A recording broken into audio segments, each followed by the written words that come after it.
नमस्कार, आप देख रहे हैं प्राइम न्यूज और मैं हूं आपके साथ आलोक शुक्ला। बंगाल में विधानसभा चुनाव की तारीखों का ऐलान हो चुका है। इस चुनाव में उत्तर प्रदेश के मुख्यमंत्री योगी आदित्यनाथ और एआईएमआईएम के प्रमुख असदुद्दीन ओवैसी पर सबकी नजरें टिकी हुई हैं। बिहार में ओवैसी की भूमिका और हैदराबाद में योगी का काम आप सबने देखा ही होगा। ये दोनों नेता किसी भी चुनाव को किस कदर प्रभावित कर सकते हैं, यह किसी से छिपा हुआ नहीं है। आज इसी पर चर्चा होगी कि बंगाल के रण में योगी बीजेपी के लिए किस तरह तुरुप का पत्ता साबित होने वाले हैं और ओवैसी ममता के लिए कितने घातक हो सकते हैं। तो इस पर आज हम चर्चा करेंगे और लगातार ये कयास लगाने की हम कोशिश करेंगे, ये समझने का प्रयास करेंगे कि आखिर पश्चिम बंगाल की राजनीति में मुख्यमंत्री योगी आदित्यनाथ की एंट्री से क्या बड़ा परिवर्तन देखने को मिल सकता है। और साथ ही हम ये भी समझने की यहां पर कोशिश करेंगे कि योगी इफेक्ट्स क्या होगा।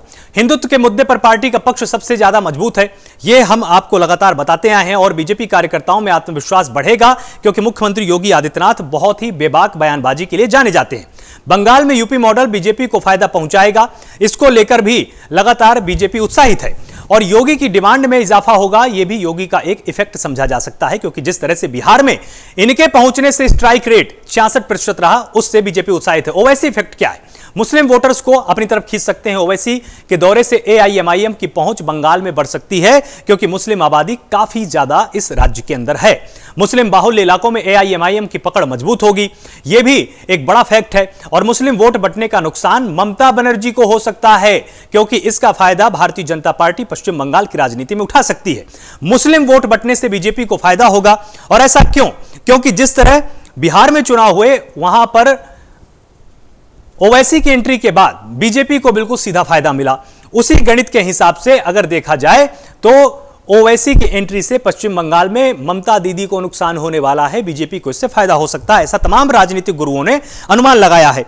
टीएमसी का जोर बंगाल की बेटी के नारे पर है तो वहीं बीजेपी का ध्रुवीकरण पर पूरा फोकस है। लेफ्ट कांग्रेस के तो पोस्टर बैनर नजर भी नहीं आ रहे हैं, मतलब ये तैयारी में कहीं ना कहीं पिछड़े हुए हैं, कहीं ना कहीं इनसे चूक हो रही है अपनी तैयारी को लेकर। वहीं बीजेपी आक्रामक है, ममता बनर्जी आक्रामक है। ममता बनर्जी बंगाल की बेटी के नारे को लेकर लगातार आक्रामक है और वहीं मुख्यमंत्री योगी आदित्यनाथ जब जाएंगे, जिस तरह से वहां पर जेपी नड्डा लगातार जनसभाओं को संबोधित कर रहे हैं, उससे ये कयास लगाए जा रहे हैं कि इस बार ध्रुवीकरण बहुत ज्यादा मजबूती के साथ पश्चिम बंगाल की राजनीति में अपना असर दिखाने वाला है। लेकिन ओवैसी की एंट्री के बाद किस तरह का इफेक्ट सामने आएगा, यह अब देखने वाली बात होगी।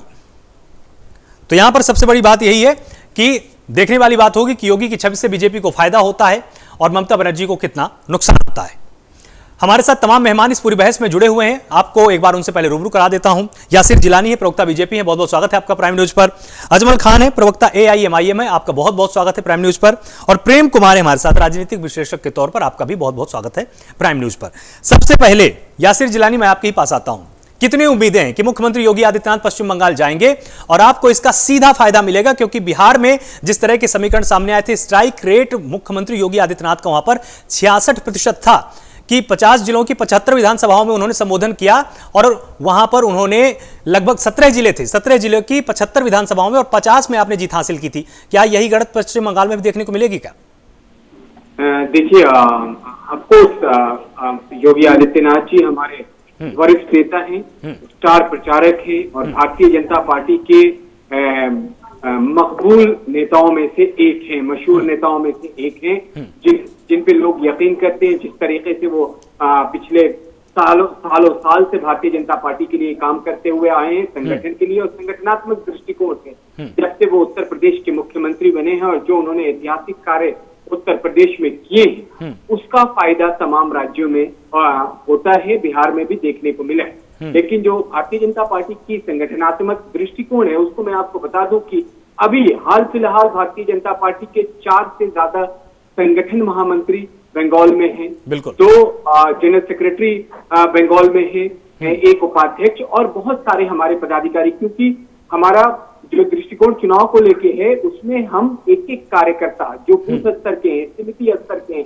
और उस समिति स्तर से लेके राष्ट्रीय स्तर के नेता किसी भी चुनाव में लगते हैं। और बंगाल में इसलिए कि बंगाल का मूड अब ऑलमोस्ट भारत के लोगों को भी समझ में आ रहा है और बंगाल के लोगों को भी समझ में आ गया कि बंगाल में जिस तरीके का भ्रष्टाचार का बोलबाला पिछले 10 सालों से वहां की जनता ने झेला है, जिस तरीके से विकास ठप हो गया है, सिलेक्टिव किलिंग कल्चर वहां सामने आई है, टोलाबाजी सामने आई है, भ्रष्टाचार हर डिपार्टमेंट में सामने आई है, कट मनी कल्चर सामने आया है। इन सब चीजों को खत्म करने के लिए भारतीय जनता पार्टी की सरकार बनना, सोनार बंगला का जो सपना है वो तभी बंगाल के लोगों के सामने आएगा जब वहां भारतीय जनता पार्टी की सरकार होगी। ऑफ कोर्स इसमें बहुत बड़ा महत्वपूर्ण रोल हमारे माननीय योगी आदित्यनाथ जी जरूर निभाएंगे। उनके अंदर एक करिश्माई ताकत है, वो जो वाणी जब उनके मुख से निकलती है तो वो लोगों के दिलों तक अंदर तक जाती है, उसको वो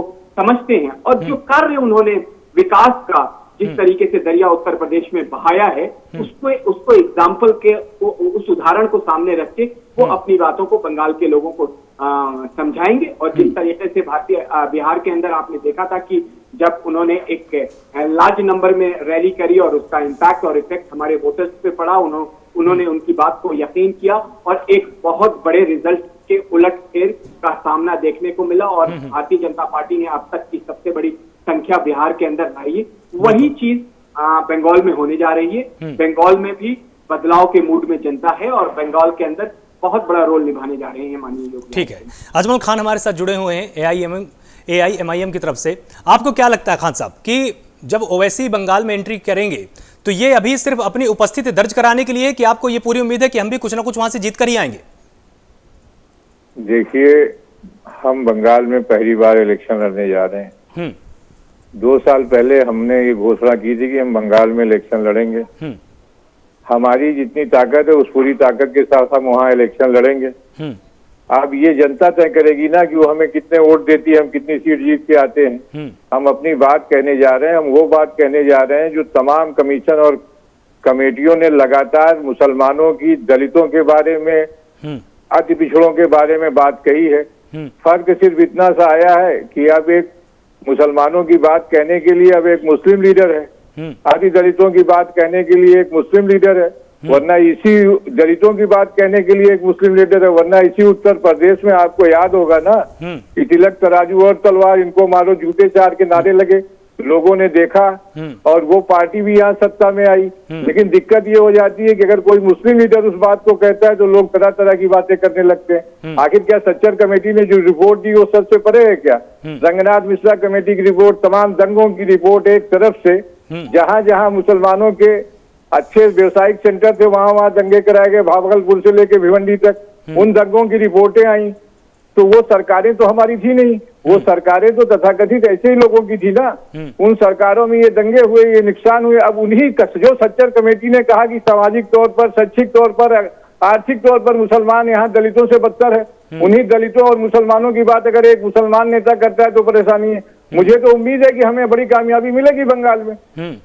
तो जिस तरह की आपकी तैयारी है, आपको नहीं लगता है कि ऐसा ही करिश्मा फिर हैदराबाद में भी देखने को मिलना चाहिए था? लेकिन वहां पर तो इतना ज्यादा यकीन जनता ने आप पर नहीं किया। अरे भाई, हैदराबाद में बीजेपी के सारे स्टार प्रचारक इंक्लूडिंग योगी जी का आप नाम ले रहे हैं, एक सीट तो कम नहीं कर पाए। जहां जहां हैदराबाद में योगी जी गए वो सीट तो वो जीत नहीं पाए। टीआरएस के वोटों में उन्होंने सेंध लगा दी। तो बंगाल में भी ममता बनर्जी के वोटों में पार्लियामेंट के इलेक्शन में सेंध लगा दी। 39% वोट तक पहुंचे, वो हिंदुओं का वोट डिवाइड कर रहे थे। हिंदुत्व के नाम पर धार्मिक भावनाएं भगड़ाकर 2 सीट से 303 सीट तक पहुंचने वाली ये बीजेपी सिर्फ और सिर्फ धार्मिक भावनाएं भड़काकर वोट लेती है। पार्लियामेंट में बंगाल में ओवैसी साहब मतलब धार्मिक भावनाएं कभी भी नहीं भड़काते क्या? ओवैसी साहब फिर कभी भी नहीं भड़काते हैं? ओवैसी साहब कौन सी धार्मिक भावना भड़का रहे? तमाम उनके ऐसे सियासी बयान हैं, हमने भी सुने हैं, आप भी जानते हैं। अरे हम नहीं जानते, आप बता दीजिए ना, आप एंकरिंग कर रहे हैं, बताइए कौन सी धार्मिक भावना भड़काने वाला उनका बयान है। तो योगी आदित्यनाथ का फिर ऐसा क्या है? अरे भाई, कब्र से निकालकर एक लाइन लगी हुई है भाई, पाकिस्तान, सारे बयान इन्हीं के। ठीक है, तो हमारे साथ प्रेम कुमार जी हैं। जिस तरह से प्रेम जी आपने देखा कि 2 नेता हैं अब आमने सामने और दोनों अपने अपने प्रखर वक्तव्यों के लिए जाने जाते हैं। मुख्यमंत्री योगी आदित्यनाथ की भी आदत नहीं है कि वो लाग लपेट में बात करें, इसी तरह से ओवैसी जी की भी आदत है कि वो भी अपनी बात को साफ तौर पर कहते हैं। दोनों के ही बयानों से ये साफ हो जाता है कि दोनों किसी भी तरह से जब पश्चिम बंगाल में जाएंगे तो पश्चिम बंगाल में ध्रुवीकरण की राजनीति निश्चित रूप से होने वाली है। फायदा किसको ज्यादा होगा? बीजेपी को ज्यादा फायदा होगा, ममता बनर्जी को ज्यादा फायदा होगा, या AIMIM को ज्यादा फायदा होगा?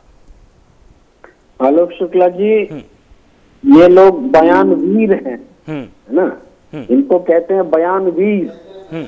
और पश्चिम बंगाल की सियासत में 2016 का जो चुनाव नतीजा था, उसमें भारतीय जनता पार्टी को 10% सीटें मिली थी और AIMIM तो पहली बार पहुंच रही है पश्चिम बंगाल।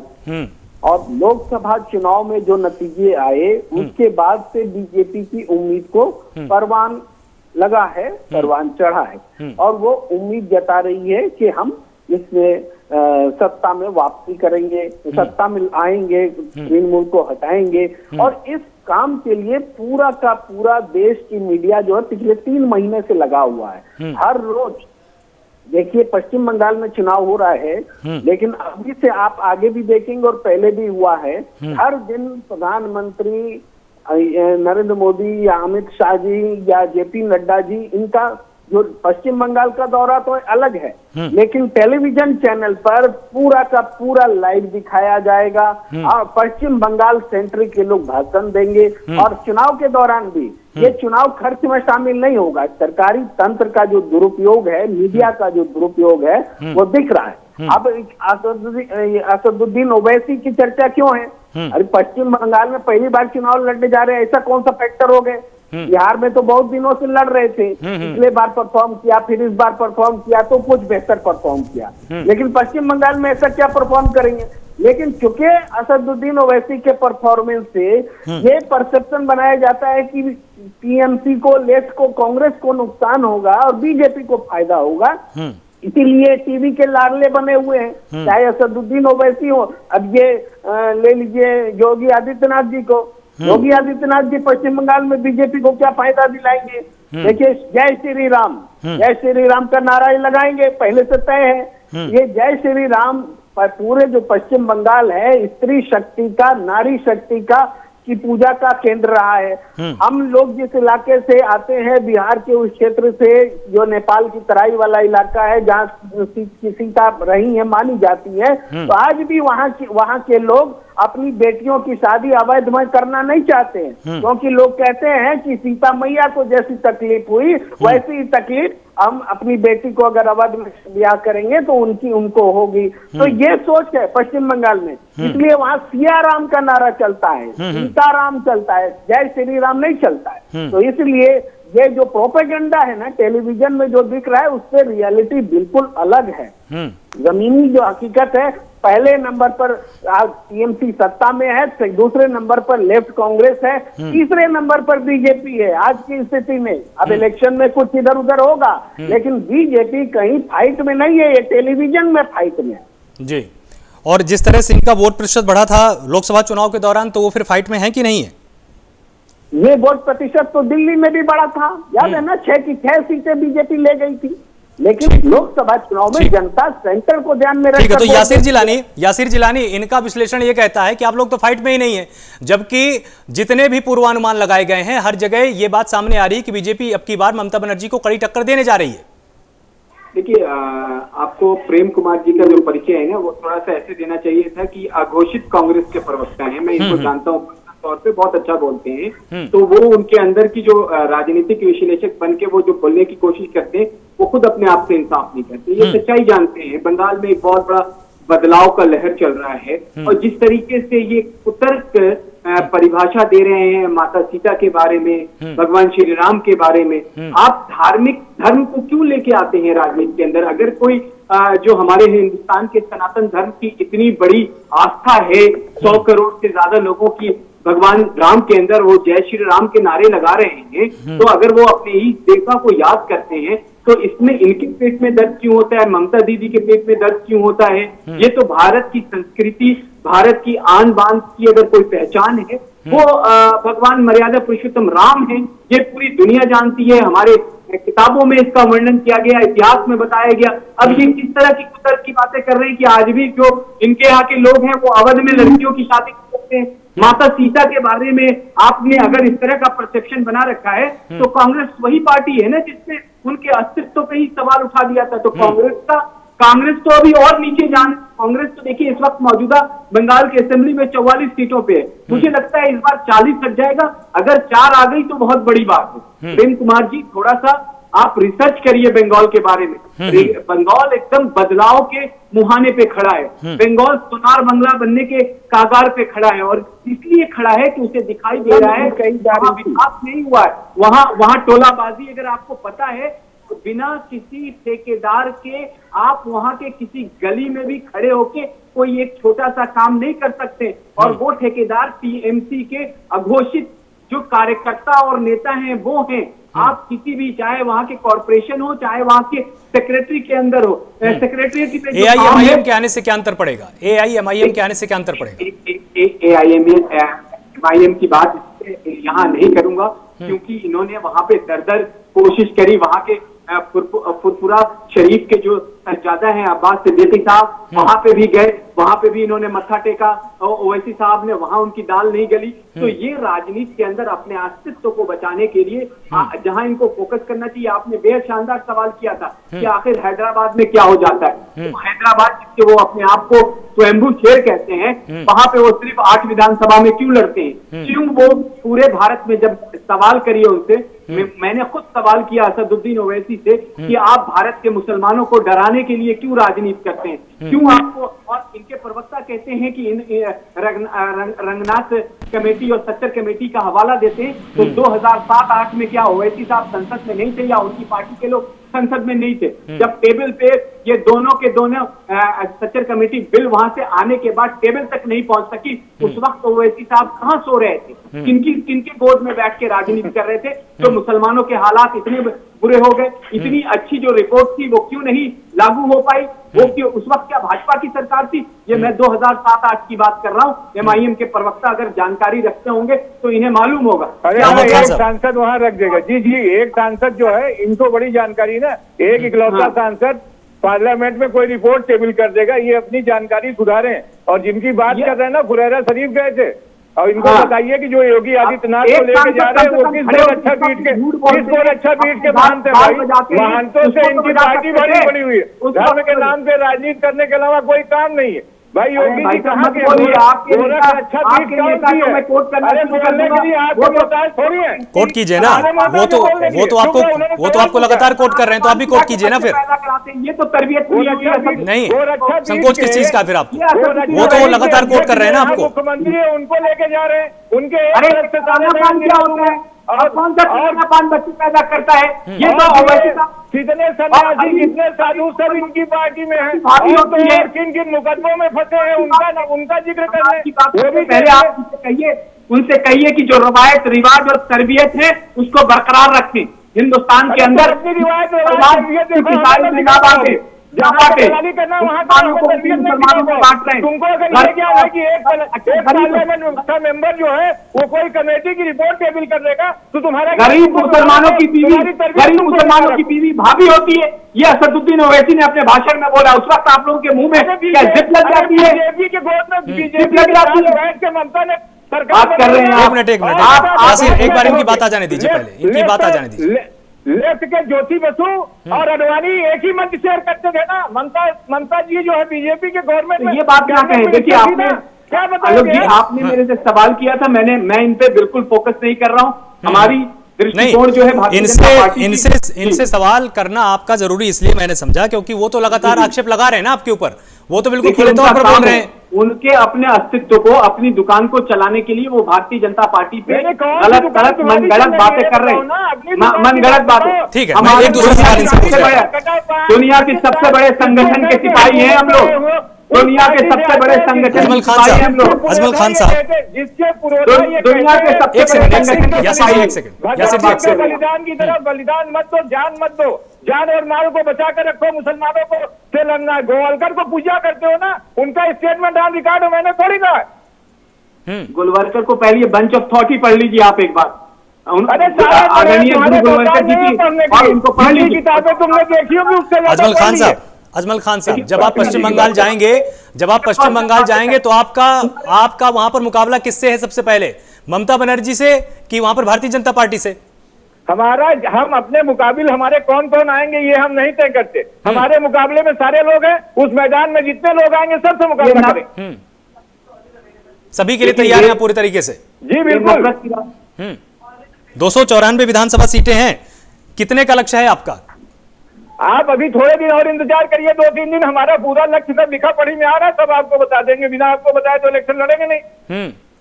नहीं, अभी भी अगर आप अनुमान अगर आप बता देंगे तो हमारे दर्शक भी जान जाएंगे। भाई हमारे लोग तय कर रहे हैं ना, तय हो जाने दीजिए, आपके दर्शकों को बताया जाएगा रिकॉर्ड की कहां कहां किस किस सीट से लड़ रहे हैं। रोड मैप क्या होगा आपका? शैक्षिक पिछड़ापन, इकोनॉमिक पिछड़ापन, राजनीतिक हिस्सेदारी, ये हमारा डिक्लेयर्ड रोड मैप है। आज का रोड मैप थोड़ी, ये डिक्लेयर्ड रोड मैप। और आपकी उस राजनीतिक हिस्सेदारी वाली बात में किस चीज पर ज्यादा फोकस होगा? मतलब हिस्सेदारी सबकी होगी कि उसमें एक विशेष धर्म या विशेष जात के लोग भाई अभी गुजरात में हमारे पार्टी के प्रेसिडेंट ने कहा ना कि उस हिस्सेदारी में कौन कौन लोग होंगे। ये बात टीवी चैनलों के इंटरव्यू में कही, आपने भी सुनी होगी। अति पिछड़े, दलित, जिनके हिस्सेदारी मारी गई है, वो सब हमारे साथ है।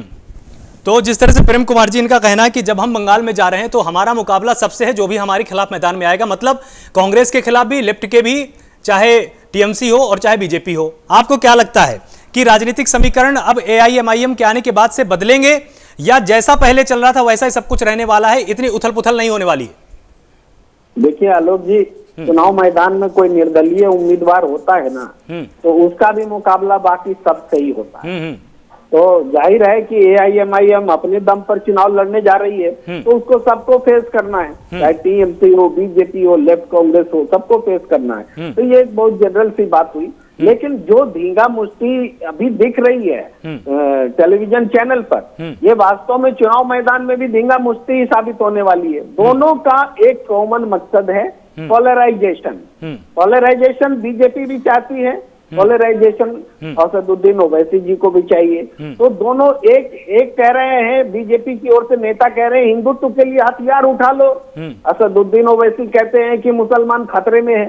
ये लोग चाहते हैं वो तमाम मुद्दे जो एक स्टेटमेंट दिखा दीजिए जिसमें कहा हो मुसलमान खतरे में, हिंदुत्व खतरे में है, बार बार कहा गया। एक स्टेटमेंट बताइए, ऐसी बातें मत कहिए जहां कहा हो मुसलमान खतरे में। हमेशा कहा कि हम किसी से नहीं डरते। आप एक स्टेटमेंट मुझे बताने की जरूरत नहीं है। ये मुसलमान खतरे में तो है, बोलिए ना। आप सुन लीजिए, अनाप शनाप में नहीं कह रहा हूँ, दोनों ही कह रहे हैं ना, असदुद्दीन ओवैसी कहते हैं मुसलमान खतरे में। बताइए कि कौन सा स्टेटमेंट मुसलमान खतरे में? आपकी पार्टी कहती है मुसलमानों को हिंदुओं के खिलाफ, जनरल एजुकेशन लगाने के लिए ममता की तरह भी आजाद है कि हमें पैसा देके खरीद लिया गया। जनरल एजुकेशन लगाने के लिए आशीष जिलानी की तरह भी आजाद है। सारे एजुकेशन लगाइए, जनता तय करेगी। अरे आप मुझे बताइए, ज्योति बसु और अडवाणी एक ही मंच से आए, 89 में कौन सा कॉन्स्टिट्यूशनल संकट था देश के सामने? एक ही मंच में आए ना, मिट गए ना, हाथिये में आ गए ना। आप अपनी बात रिपीट कर रहे हैं, सुन लीजिए। क्या असदुद्दीन ओवैसी जी के भाई साहब ने नहीं कहा था कि हटा को देख लेंगे? क्या कहा था? पूरा स्टेटमेंट चला दीजिए, उस पर केस भी चल रहा है। पूरा स्टेटमेंट चला दीजिए, 1000 स्टेटमेंट चलाऊंगा, योगी से लेकर साक्षी महाराज तक, हर ममता दीदी का स्टेटमेंट अभी दिलाना दूंगा। ये चाहे बीजेपी हो, चाहे असदुद्दीन ओवैसी हो, दोनों जो पोलराइजेशन की पॉलिटिक्स करना चाहते हैं और इसमें इसके लिए औरंगाबाद में बीजेपी का और देखिए शिवसेना का 25 साल से लग गया था। इनका मकसद हर हाल में प्रेम जी, टीएमसी को कैसे हराना है, प्रेम जी अपनी जगह। प्रेम जी, बीजेपी की बात हो गई, एआईएमआईएम की बात हो गई, कांग्रेस और लेफ्ट का क्या हाल है बंगाल में? कांग्रेस और लेफ्ट मिल करके चुनाव लड़ने जा रहे हैं और दोनों के बीच अलायंस हुआ है और इनका जो पहले से परंपरागत जनाधार है वो उसको कैसे मजबूत करेंगे उस पर वो काम कर रहे हैं, इलेक्शन लड़ रहे हैं और लोकल इश्यूज पर लड़ेंगे। उनको मीडिया फ्रेंडली वो लोग नहीं है, मीडिया में उनके नेताओं को रोज नहीं दिखाया जाएगा। मीडिया में तो बस या तो जो सेंटर में उनको दिखाया जाएगा या फिर जो पोलराइजेशन की पॉलिटिक्स करेंगे उनको दिखाया जाएगा या फिर स्टेट में जो सरकार में है उनको दिखाया जाएगा। ये नुकसान इनको होगा, लेकिन ये लोग लड़ाई में है और निश्चित रूप से टीएमसी की सीधी लड़ाई। आपने कितनी खूबसूरती से आपने अपनी बात रख दी। क्या बीजेपी और एआईएमआईएम यहां पर अमेरिका और ईरान के मुद्दों पर चुनाव लड़ेंगे क्या? पश्चिम बंगाल में लोकल मुद्दों की तो वो लोग भी बात करेंगे ना। आप बताइए ना, ये लोकल मुद्दे बोल रहे हैं क्या? बोल रहे हैं क्या? बिल्कुल बोल रहे हैं। कौन से लोग अगर आप भाषण अगर आप देखते होंगे, अगर आप भाषण देखते होंगे तमाम नेताओं के, हर कोई बोल रहा है। जिस तरह से ममता बनर्जी बंगाल की बात कर रही हैं, जिस तरह से ममता बनर्जी बंगाल की बात कर रही है, उस तरह से जेपी नड्डा भी बात कर रहे हैं। ये लोग या तो ममता बनर्जी को डिफेम करेंगे, ये इनके पास है, क्योंकि आंदोलन में गए नहीं है ना ये लोग 5 साल, जनता के बीच इन्होंने काम ही नहीं किया है। अब कर क्या सकते हैं? तो ममता बनर्जी को डिफेम करो, अपमानित करो और अपने आप को अच्छा आपको नहीं लगता है? आपको नहीं लगता है? आपको नहीं लगता है? आपको नहीं लगता है? प्रेम जी, आप एक राजनीतिक विश्लेषक हैं, मुझे आप एक चीज बताइए, आपको कुछ याद नहीं आ रहा है? जब ममता बनर्जी राजनीति में आई थी तब उन्होंने लेफ्ट के नेताओं के साथ भी तो ऐसा ही किया था। लगातार लेफ्ट के नेताओं को उन्होंने बदनाम किया, तमाम ऐसे आरोप लगाए जो कि लेफ्ट नेता नहीं करते आए थे राजनीति में। आज कुछ ऐसा ही तो हो रहा है ना फिर ममता बनर्जी के साथ। ममता बनर्जी के बारे में कम से कम आलोचक भी ये मानते हैं कि उन्होंने लंबे समय तक जनता के बीच में संघर्ष किया, बिल्कुल सही बात है, लेफ्ट के खिलाफ लड़ाई लड़ी, तब जाकर के लेफ्ट को उन्होंने सत्ता से बाहर किया। मैं कोई टीएमसी का आदमी नहीं हूं, लेकिन कोई आलोचक भी इस बात को मानता कि ऐसा है। अचानक उनको सत्ता नहीं मिली, उन्होंने एक लंबी पॉलिटिक्स खेली, कांग्रेस से टूटकर अलग पार्टी बनाई, एनडीए के साथ भी वो रही और आज स्वतंत्र रूप से एनडीए के खिलाफ, बीजेपी के खिलाफ, एनडीए के खिलाफ लड़ रही है। ये फैक्ट है। ठीक है यासिर जी, एक अंतिम टिप्पणी आपसे कि जिस तरह से इन्होंने एक बड़ी बात कही कि लोकल मुद्दों की बात नहीं हो रही है, ऐसा है क्या? या इनकी वहां पर जब भी संबोधन होते हैं एक बड़े नेता की बीजेपी की, तो ये फिर ध्यान नहीं दे पाते हैं? देखिए आलोक शुक्ला जी, आप पत्रकार हैं और आप लोग रिसर्च के साथ न्यूज को लेके आते हैं। प्राइम न्यूज बहुत जबरदस्त रिसर्च करती है। आप एक भी किसी हमारे जो नेता हैं, जो हमारे प्रभारी हैं वहाँ पे, कैलाश विजयवर्गीय से लेके तमाम जो भारतीय जनता पार्टी के लोग हैं, वो वहाँ लोकल इश्यू पे, ये जो टोलाबाजी हम सामने लेके आए हैं, ये लोकल इश्यू नहीं है तो क्या है? ये जो सिलेक्टिव किलिंग कल्चर जिसपे आपने देखा है कि पिछले 2 सालों में भारतीय जनता पार्टी और आरएसएस के कार्यकर्ताओं को किस तरीके से मारा गया है, ये क्या लोकल इशू नहीं है क्या? जो भ्रष्टाचार तमाम डिपार्टमेंट्स में भर गया है और बिना ठेकेदार के आप कोई काम नहीं कर सकते, ये लोकल इशू नहीं है। ठीक है, मतलब लोकल इशू है। तो आप सभी मेहमानों का, वहाँ पे रोड की हालात खस्ता है, वहाँ पे पानी की हालात बहुत अच्छे नहीं। ठीक है यासिर जी, ठीक है, हमारे पास समय बिल्कुल कम है। आप सभी मेहमानों को बहुत बहुत शुक्रिया, यासिर जी आपका, अजमल जी आपका और प्रेम जी आपका, आप सभी मेहमानों को बहुत बहुत शुक्रिया हमारे साथ जुड़ने के लिए। तो लगातार जिस तरह के समीकरण बन रहे हैं, अब ये बंगाल की जनता ही तय करने वाली है कि आखिर उसको पसंद कौन आने वाला है। मुख्यमंत्री योगी आदित्यनाथ ज्यादा भारी पड़ते हैं या ओवैसी भी वहां पर जाकर अपनी उपस्थिति को ठीक से दर्ज करा पाते हैं। आप सभी लगातार जुड़े रहिए प्राइम न्यूज के साथ। नमस्कार।